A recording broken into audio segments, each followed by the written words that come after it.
He needs to be cleaving these targets to get more damage, but playing this defensively is not going to work unless he can block Shatter with Bubble. If he can, his team better win the fight for him. Oh, there, he did it. Shattered. No, that wasn't him. That wasn't the bubble. Was it Zarya bubbles? Zarya bubble. That was the Zarya bubble that blocked it. Okay, we're gonna give the credit to Magical. Massive double E! Double E! 7 shots!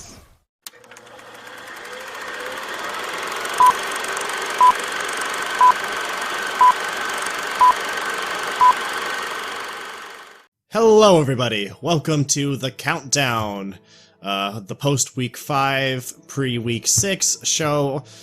We are kind of in that middle ground where we have the week off, but this will be the only official episode of the Countdown before week 6. So, my name is Zakaro. I am one of the staff for League Zero. With me I have Otta. Hi. Ben. Yo, what's up? And Cyto. I love myself. I'm shocked. So, we've got a bit of a more diverse group here. I know Cyto is currently a free agent, looking for someone advanced. Ben is a coach or a player for Easy Clap, maybe a bit of both. I'm mainly just a player. Fair enough. And Otta is in Novice Division, I want to say... Rio. It's Rio. It is Rio. You'd think that me, the Novice Division analyst for this week, would know this, but no, I'm not that good. So, we're gonna get right into our Week 5 recap, starting with the Advanced Division. The first game we've got on the list is Crest versus Easy Clap, and that was a 3-1 in favor of Crest. Feels bad, man, but it was a pretty close game, to be honest. Like, let's go. Yeah, Cyto?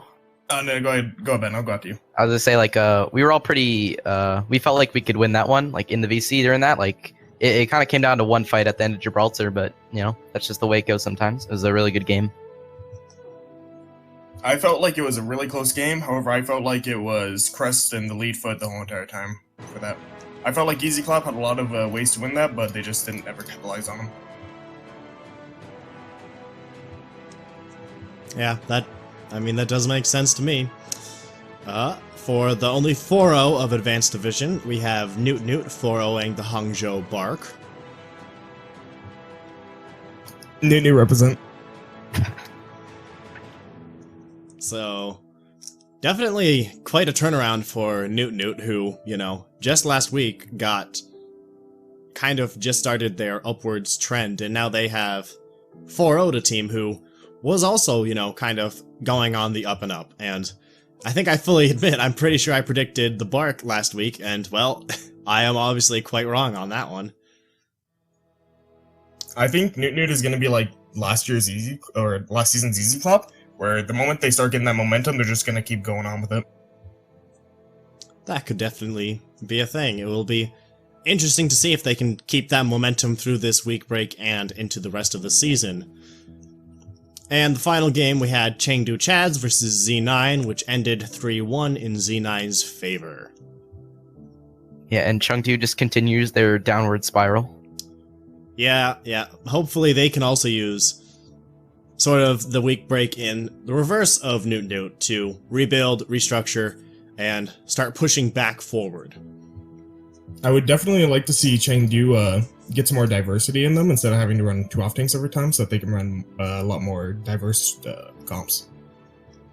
Yeah, that would be nice to, you know, actually have the players to play comps instead of being forced into one way or another, because, like, I mean, even, you know, in the higher scenes, like, like, sad to admit, but, like, Chicken Contendies was slightly better when they weren't kind of almost forced to run Harblu in the almost flex DPS slot. Because they still needed a diva, but even though Harblu is, you know, that good on Hog and Zarya, sometimes the comp just needs something else. Very true, especially with how good Sombra can be certain maps. Well, I definitely think the diva is better, and Sombra is usually seen as a crutch. Sombra can be useful on so many maps, especially if you can get your Zarya on a high ground. Oh yeah, yeah. Like, I mean, if Zarya's on high ground, she's already lobbing those bombs down, and, you know, Sombra comes in, hacks either the enemy Zarya or the enemy Rhine. That's a whole lot of shielding gone. Your Zarya can just, you know, rain down the terror. Alright, moving on to Novice Division. Our first match was Plat Chat versus Rio Redemption. Kind of almost the two old standbys, so to say. You know, the leaders, the managers of both teams, you know, have been around for quite a long time. The captain of Plat Chat is Tanikby, who is a well-known figure both here and in the original server. And it did end up with Rio taking it 3-1 over Plat Chat. Now, I admit, like, this match was... Plat Chat had some moments, but it definitely wasn't as close as, like, maybe some of the other 3-1s that we might get to later.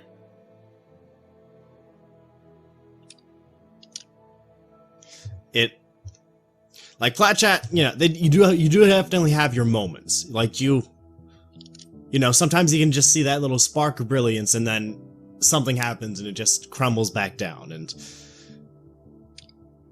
I don't know. I think a good example of what you're saying right now is the last map of Gibraltar. They had a 4-minute cap, I believe, and then they held for a third point on Gibraltar, and then they held Rio for they only had 1 minute, and then all of a sudden Rio ends up holding them to 2 points, even though Plat Chat had a whole 4 minutes. Like, they looked really strong in their first attack, but then they just crumbled on the second one through. Yeah, just... There's so many opportunities, and sometimes it just doesn't seem like Plat Chat can push through far enough. And considering Rio is also considered by many to be near the lowest end of the Novice Division, I'm not sure that's looking good for Plat Chat. So, they're kind of in the same position as the Chads. Hopefully they can use this time to rebuild and push back towards, you know, the top of the standings. Now, probably the most thrilling match of the week was Double Cap versus Papega Friends, which many of you already know ended with 3-2 in favor of Double Cap. Not Papega Friends. Papega Friends' win streak was indeed ended by Double Cap. They missed the perfect half season, so to say. Maybe we'll, you know, actually call it a stage next time around, but for the moment, it's just half of the season, and like, this was, on one hand, this was a thriller. On the other hand, I think one of the casters said it best. The first 2 maps, Double Cap just annihilated them. The second 2 maps, Papega Friends once turned it back and annihilated a Double Cap. And it took until that final tiebreaker on Oasis for really the teams to be competitive with each other. Yeah, that can happen when you have 2 teams that are really good on certain maps or certain game types. You can just have them go completely one way or completely in the other, but it really just comes down to who can clutch it in the end. And also, if I'm not wrong, DC lost both of their DPS for a while. Like, I'm pretty sure McCree and always had to go. Yeah, I mean, I believe, yeah, DC did have to change their roster mid-match, and I guess I thought at the time it was just a tactical movement, but it's certainly possible that it was, oh, we need to go, you know, it's Sunday night, gotta get to bed, boys.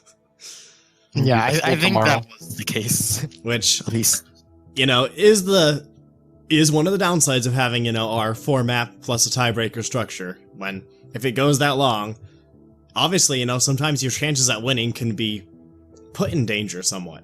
When, if, you know, you're that close, and then something happens. But, I mean, both of these teams are looking quite strong. I mean, obviously consistency is a little bit of an issue for Double Cap. Papega Friends, I don't know what happened in that first half. Like, they were just mentally boomed, as they would say. Just, they weren't there. they also didn't have their starting main tank. That is also fair. They did not have their usual starting main tank, and the casters certainly noticed that the backup main tank was not performing up to the standard that Double Cap's main tank was. Like, Yeah, because especially going against King Genius, yeah. you have to bring the best you can. Yeah. Yeah, the Reinhardt battle can determine a whole match. Especially if a lot of Reinhardts are the main call. If they're down, then it's a lot harder to actually get that team synergy going forward in the match. That is definitely true. And finally, we have the last match of Novice Division that I personally hosted was Bot Burgers versus One Trick Wonders. And the scoreline was 3-1, but this was Bot Burgers' match through and through. Yeah, it was. Like,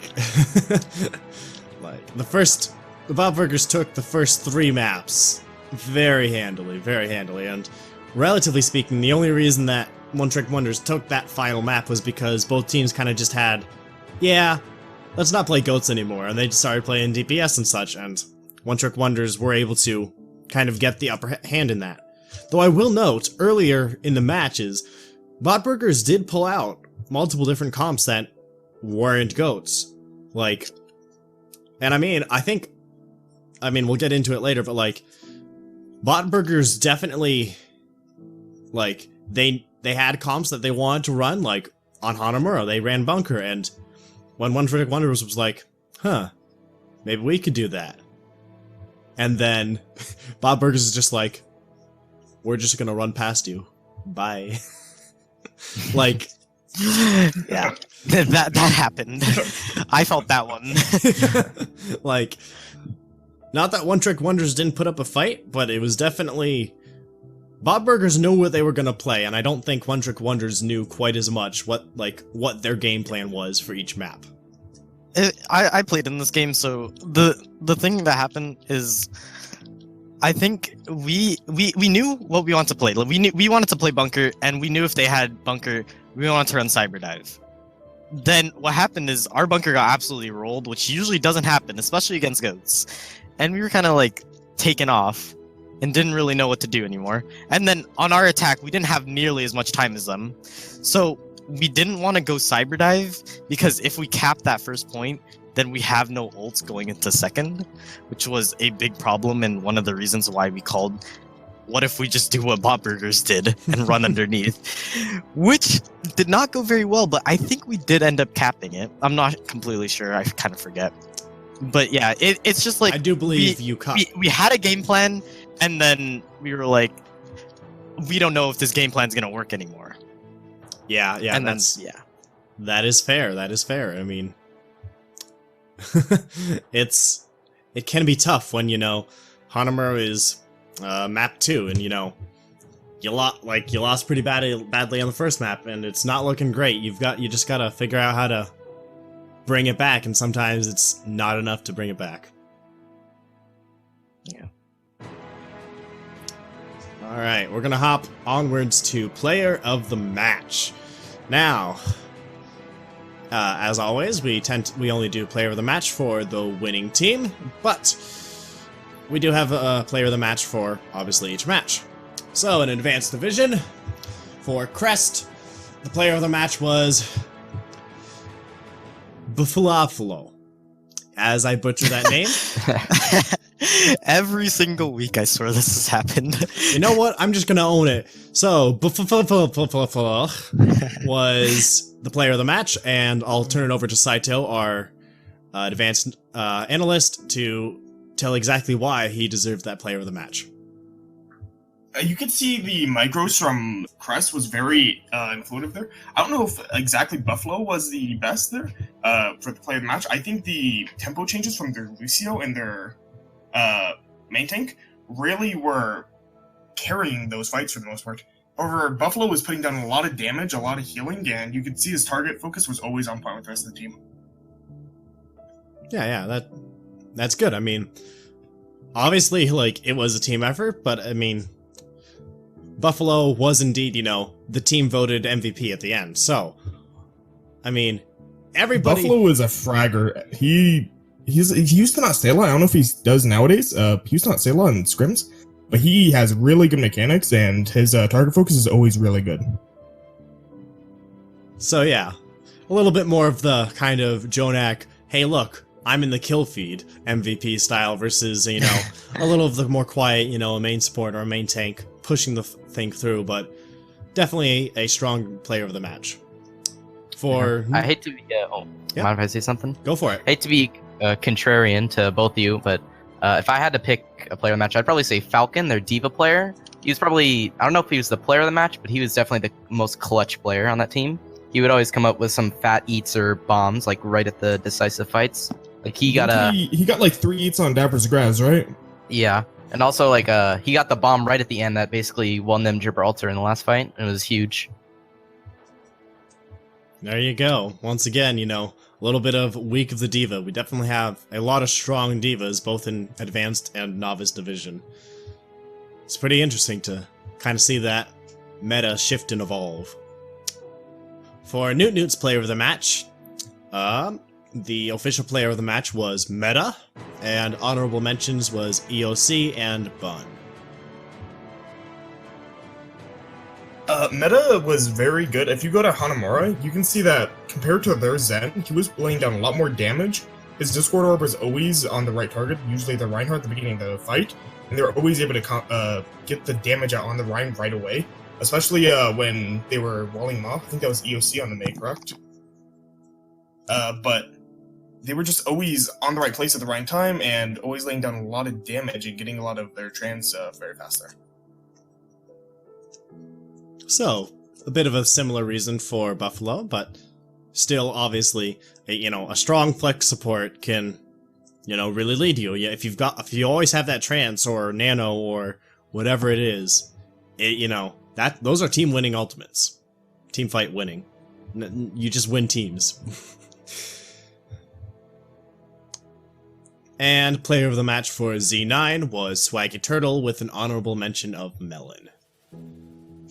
So, if I remember correctly, Swaggy Turtle is a main support, so we get a little bit more. Yeah, he's their player. So we get a bit more of that, pushing tempo stuff, but... Yeah, the tempo change from him and Yusuf are really good. They're really good at playing the aggro style and taking control of the fights early on, setting the pace that... God, who are they playing? Sorry, I'm botting out here. Classic Cyto. Classic Lucio brain here. But they were just always taking really aggressive fights against Chengdu Chads. Like, you could see that they were almost always on their fighting terms. I think King's Row was the only one that Chengdu even won. And, I mean, it's kind of King's Row. Whatever. But, the fights were just always so aggressive, always so in the terms of the Z9 group. Chengdu never really ever had a chance to really take it over unless Z9 was on the defense. Melon was also really performing well. He was always very high charged, his bubbles were good. There was a chance where he had to use 2 of his bubbles on Hanamura, I think it was, to block a bomb from one of the... what's his name? It's not Bubbles, who was playing? It was Bubbles and... Who is their diva player? The diva player for Z9 was against Chad. No, Chengdu. For Chengdu. For Ducky? Ducky, yes. Ducky launched a bomb on the other side that the Reinhardt couldn't shield, and Melon used both of his bubbles to save his whole entire team while they were in Grav, using it. So, really smart heads-up play from him there, with obviously good bubble management if he didn't lose them until that point. He's great bubble management. He's a really skilled mechanical player. His tracking's really good. I mean, what more can you say about Melon? He's a great player. Yeah, great player. Not as great controlling his mouth, but I'd say it is what it is. I mean, he's young, he's talented. I can understand that. True. I mean, to be fair, we don't know how much they have to convince Sugarfree to, not go on Twitter after games. Played with Sugarfree before. He's pretty nice usually. Fair enough. Alright, we're gonna move on to our players of the match for the Novice Division. The first one we have there is for Rio Redemption, which, to no one's surprise, is Stewie 1K, or, as you want to say, the Stewie, 3K or the 5K, depending on however many kills he gets with the bombs. So, obviously, a very talented diva player, one of those kind of stronger diva players in the novice division. You know, you've got Stewie, you've got like, you know, Pichu, you've got Sebs, Kizco. oh yeah, Sebs, definitely. Like, there's a lot of very strong diva players in the novice division, you know, as well as, you know, the advanced division. It's definitely, off-tank is a role to definitely keep an eye out. We've got a lot of rising stars there. For double cap, unsurprisingly, the player of the match was King Genius, you know, coming in just kind of, you know, bodying the admittedly, you know, backup main tank, but just completely outplaying him on the Rhine, just controlling the fight. It's, you know, it was all that for that first half Papega Friends could do to just kind of keep him in check.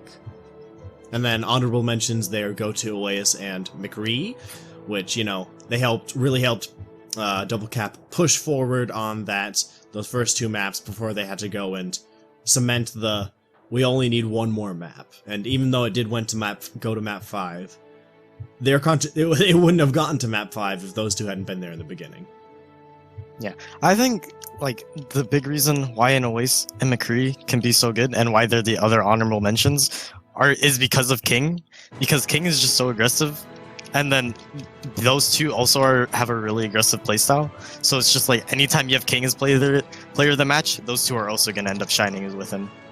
Yeah, I mean, you kind of have to find a style and hope that you can, you know, either mold your players around that or find players that match that. And if you have a really aggressive style, if you have aggressive players to go with that, then they obviously kind of bounce off each other and all help, you know, each other shine, or all help each other fall, depending on how the match goes.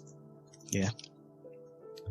And the final one for Bot Burgers is their main support, Adafi, with an honorable mention to Z Power, their Zarya, as well as he played a lot of Pharah, and he was one of multiple really good Pharahs in that match. Like, Pharah was one of the more dominant non-GOATS heroes being played, but that's a bit off topic. Now, let's talk about Adafi. Now, yeah, he's a great main support. His beats were good on point. You know, he helped control the tempo and all of that, but let me tell you, between him and the opposing main support, I forget the name at the moment, but I'll look that up Element later. Null, I think? Element Null, yes, you are correct there. Between those 2, on King's Row, there were at least 9 environmental kills. On King's Row. So pretty much on the last point alone, these people go and boop. That meant, like, I have multiple clips that I just had to do in memes, because, like, this, it was insane. Like, everybody was going in the pit. Just, I don't know if that's somewhat a lack of, just awareness from the other team, or just really good positioning by those Lucios, but the boops were insane. And I mean, not just on King's Row. King's Row is just the one where it shined the most. Like, it was very impressive. Yeah, I've played with Element, and I'll tell you now, he's one of the biggest Reddit Lucios you'll ever get. Oh yeah, like those, you can tell those 2 have been on Reddit maybe a little bit too much, but that's kind of how it is. You can certainly make the high rate alleles as Lucio when you get the good whoops, but if you want to win player of the match, you got to be hitting your speed boosts and your heal boost timing like perfectly, and you got to get those key sound barriers. That's the mark of a good main support and a good Lucio. No, he definitely did that. Like, exactly. You could tell that Arrow, the main tank on their team, he was able, due to the support of a Defi and a Ranter, and also Z Power, because he was also mentioned, and a really good Zarya. Like, the speed amp, you could tell it was always there. Whenever Arrow was like walking into our team, he was like fast as fuck, and it's just like, oh, wow. Zoom zoom. He's a better team now, I guess. Like, they worked really well together, and especially like considering that Arrow had just gotten onto the team that week as well. Oh yeah. Like, yeah, I mean, if anybody kind of got a little overshadowed, it was Arrow, because obviously Arrow brought kind of a lot of that knowledge from One Trick Wonders that, you know, kind of allowed them to go, oh, they like to play this, we'll play this and just annihilate them, but that's how it is. Sometimes, you know, that's just how it goes with trades, and it all works out. It all works out. Now, something that, you know, many of you might be interested in is, how are the mid-season standings looking? And maybe more or less importantly, how do those match up to what it felt like at the beginning of the season? Who were we going at the beginning of the season and going, yeah, they're gonna do good? And who did, who didn't? How does that work? Ooh, well, we got to address the elephant in the room, Chengdu Chads. Yeah. Two people, including you, Zach, ranked them as the top team. That is true. They were quite regarded by myself, other staff members, and, you know, other people. Like, we had faith in the Squeaker Squad, but well, yeah, I think they saw that ranking and they were like, okay, we can do that. They just pulled an Uno reverse card though and just went to the bottom. And I mean, it's just it's kind of tough looking. Ben, you can't say they're at the bottom yet. Hangzhou still exists. No, honestly, I think Chengdu is worse than Hangzhou. I mean, in the standings, Chengdu is 1 and 4, and Hangzhou are 2 and 3. Yeah, I think really? Yes. Yeah, it's just kind of every time it feels like every time I look in team announcements, I see Chengdu has dropped a player or got a new player or dropped a coach, got a new coach. Yeah. So like it's tough. Yeah. I definitely do think that their lack of roster consistency is definitely hurting them a lot. I mean, like, you know, as we mentioned in that very first, like, they picked up Melon and he played for what, 1 game, 2 games, and then he got I don't know if he got dropped or traded or just became a free agent, but I don't. He got dropped into the free agent pool and then got picked up by Z9. Ah, yeah, that makes sense. But like, a lot of, you know, their original draft picks are, you know, gone or inactive or just, I mean, honestly, you know, not performing as well as you'd hope, and it's. I mean, this is the same thing that happened with the old Chengdu. What was it called? GRD, I think it was called. It was basically the exact same roster, and it had the exact same problem where they just, after a while, like, stopped working together, basically. Yeah, that does happen. That does indeed happen.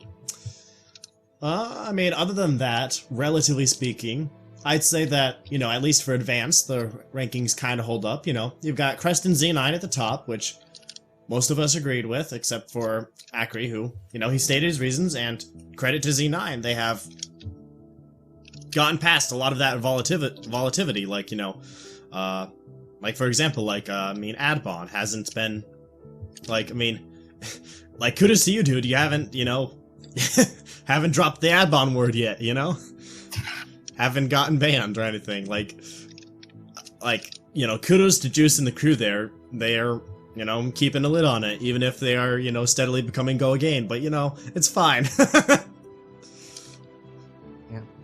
I'd say I'm proud of the Easy Clap right now. You know, most of you, we predicted, you know, second worst team. We're 3rd place, which is, I mean, it's okay. And somehow we're 3rd place, but the 2 teams directly above us, or below us, we've lost to, so that's a GR. Yeah. Yeah. Standings are a little weird. We definitely have a bit of that Overwatch League symptom where the top 2 teams kind of hog all the map differential, so the rest of the teams are just kind of left with being not even positive. Yeah, like, do be like that sometimes. Yeah, like, you'd think that, you know, oh, yes, about half the teams will be positive and about half the teams will be negative, but the way it works in Overwatch is that the good teams hog all the map diff, and then the lower teams kind of get to struggle to get up to 0.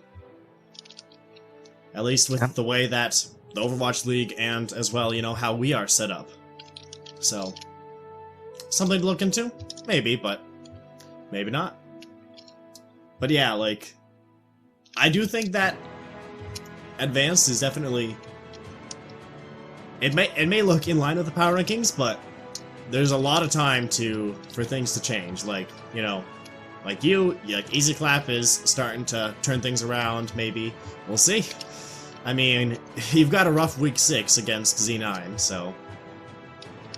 That's true. I think that'll be a very important match to determine like can Z9 stay consistent? Will we consistently keep losing, or can we turn it around? You know, bring back to the first 2 weeks.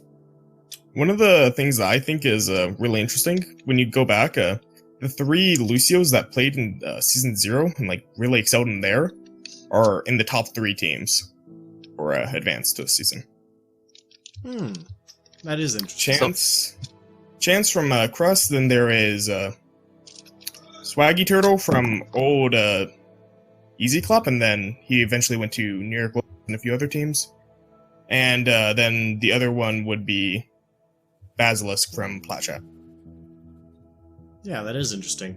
I mean, to be fair on Baz, he was a flex support for Season 0, and he has moved to main support in order to kind of more facilitate Reddit Lucioing, but also shot calling and that sort of area forte. But nevertheless, it is interesting that the 3 top teams have kind of this, base power of having, this old blood, so to say.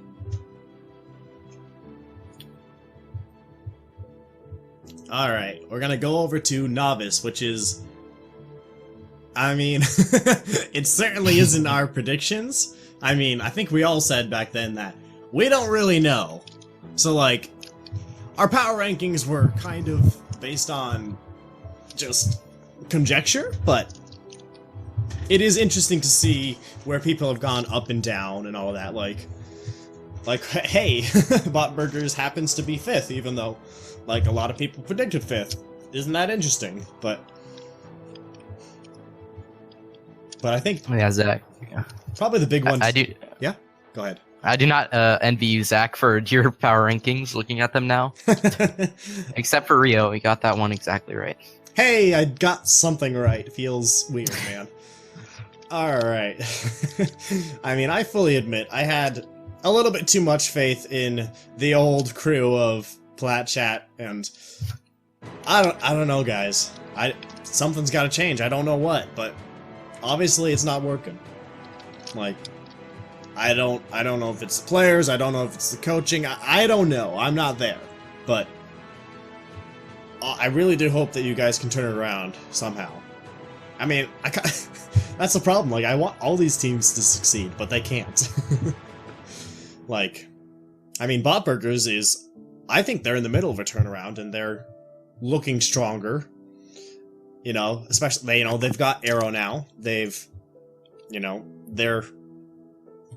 had that very dominant win over One Trick Wonders, who is kind of the falling star of the Novice Division at the moment, in comparison.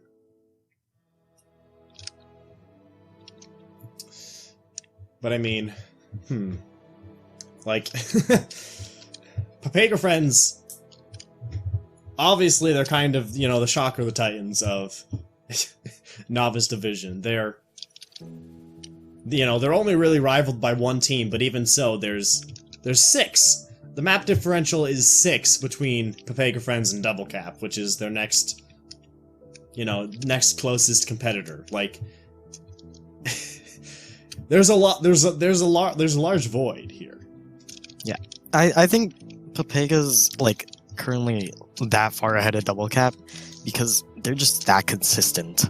Like, other than that, those like first 2 maps in Thing on against Double Cap, they've looked consistently just really strong. Compared to like Double Cap, 1 week they'll be insane, or like 2 maps they'll be insane, and then it's just like, oh, now we're gonna feed. Yeah, and that's probably why they don't have that high of a map differential. I mean, they lost to Platchat. Yeah, like. AKA Platchat best team now. Like, it kind of feels like, the name just...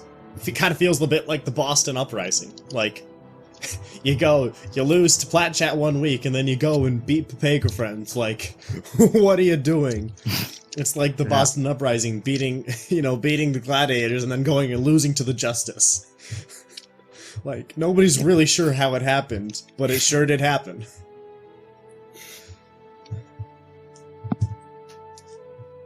Yeah, that's that's pretty much it, unless the rest of you have something to say about this kind of the interesting differences between, you know, our preseason. I mean, well, we can call them power rankings. We can call them guesses, whatever you want to float your boat with. Yeah, I'd say what separates, like, especially at this point in League Zero, what's been separating the top tier teams from everyone else is how consistent you can get your wins. Like how many you can go on a streak of actually doing well. Yeah. I mean, almost as it is, you know, with Overwatch League, consistency is the key. Like, I mean, at least for the regular season, like, sure. You might, maybe you'll pull an easy clap, maybe you'll pull a Spitfire and just go all the way, because who knows? Yeah, I mean, you can beat Z9. Lose to go again. Let's go. Yeah, you can beat Z9 and then lose to Hongshou Bark, you know? What team would do that? just Oof. it's how it can be. Like, but at least for this, at least for now, all we can say is you gotta work on the consistency. Can I say one thing, by the way, real fast? Go for it. Out of all the teams, I love how professional Crest is. If you go through, you can see just how, like, they have, like, coaches for every, like, for support, for, like, they have water quarters, they have a coach for tanks. They have a lot more professional of a, like, actual setting than I think any other team in this league right now. And I think it really shows with their score. Yeah, I would 100% agree with that. And to add that, I've never seen them once trash talk anyone in any form. Yeah, they seem like really good guys. I'm really happy with what Ozzy did with the team. Oh yeah, like that is kind of Ozzy's pet project, but I mean, obviously they're meant to be a more serious team than the rest. I mean, like, we've got names like, you know, Bob Burgers, we've got, you know, Platchat, we've got Easy Clap, and then just Crest with, you know, the nice symbol of a bird. Like, they're a little bit higher class than the rest of us memes, and obviously that does work. Very true. Very Yeah, I mean, half the teams are either based off of OWL teams or XQC memes, and then you got Crest, so Yep. it kind of wins by default. Yeah, I mean, that's very true. Yeah, we are a league of meme. Just rename it now. Alright, we're gonna finish up real quick with Week 6 predictions, because, as I said before, there will not be a countdown episode, break week, quote-unquote. There'll be other interesting things that, your favorite content creator, Acronator, is cooking on up, but at the moment, don't have liberty to discuss those, so it's up to us to predict what will happen in Week 6, even though we may be a little blind in the future, considering we don't know all the pickups and changes that might occur. Alright, we'll start with Advanced Division. Now... Okay, this is... I might be a little bit biased, you know? Kind of is my team. Just a little bit biased, you know. Yeah, but I will say this. Just a teensy bit. I'd still say it is realistic for us to win. We have already the win experience. And I'd say, even though, Z9, they had technical difficulties in our match against them, I would say they are more beatable to us now than at the start of the season. But, I mean, who knows? Maybe their mental health coach will lead them to victory, and I'll be looking like a clown, so... I mean, yeah, we'll have to see. I mean, in case that wasn't obvious, Ben has selected Easy Clap to win, and the rest of us picked Z9, so... You know. GR. That's how it be. For the next one, I'm the odd one out, with me predicting Chengdu Chads instead of Newt as everybody else did. And How dare you? Newt represent. yeah. I mean, I'll be honest, this is just a gut feeling. Like, I don't know why. That's fair. I mean, I guess I want to see the Chad succeed, and I really hope that they make some changes and pickups that can help them, you know, get over, you know, that kind of hump and start pushing back. But at the same time, Newt has been looking stronger, and they've already kind of completed, you know, their restructure that, you know, Chads and the Bark might be going through over this off week. Well, while Chads are gaining the players and synergy they need, Newt is just going to be getting leaps on that synergy.